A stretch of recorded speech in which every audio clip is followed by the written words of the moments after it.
Okay, one of the things I wanted to go over was the configuration of the Pi operating system, Raspbian, nicknamed Wheezy.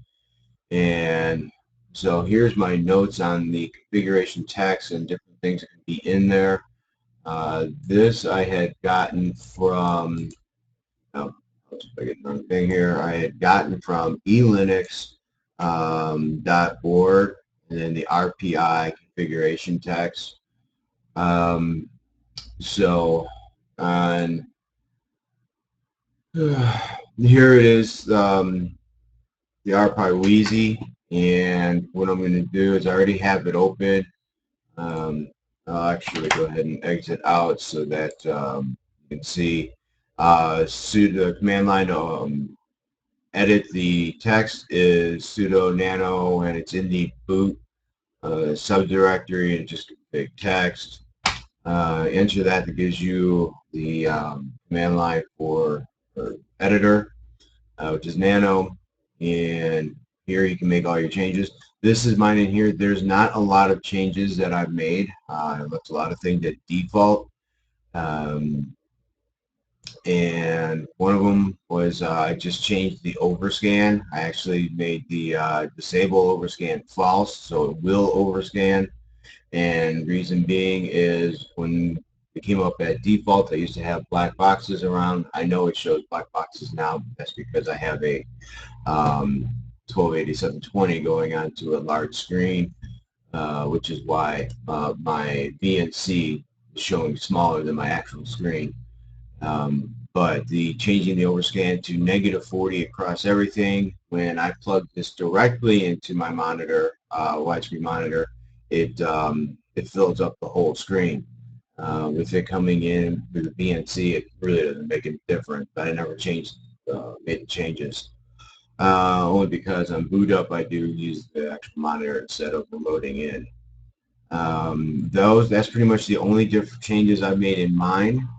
For right now, I'm still playing around with different settings, and for instance, I did have the overclocking off for a while.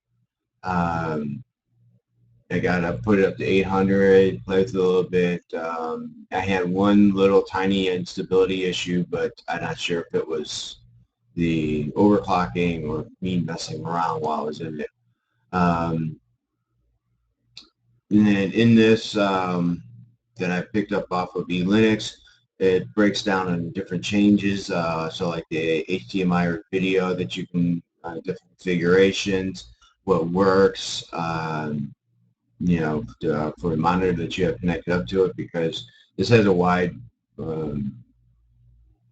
range of possibilities of what you can use it for. Some people have little small 10-inch or 5-inch displays connected up to them, some through the composite video, some through the HDMI. So you can have all kinds. Like you said, I got the 1080p. You know, you can have different frequencies, and pretty much lays out what all the different values can be. And it even breaks down to, gives you some options, some bootable options, which I haven't played with much yet. The overclocking I just started to, like I said, but default, of course, is 700 megahertz, I mentioned before. And as you go up higher, which I think is funny that they didn't put the 800 frequency in there, although that's the one I was playing with. And then some, these are the tested values so far. I'm going to work on seeing what I can do to fill some of this in, see what I can get it up to. So far, I haven't even needed to put of course, I only put it to 800. I haven't needed any kind of like heat sink or whatnot on this really tiny processor.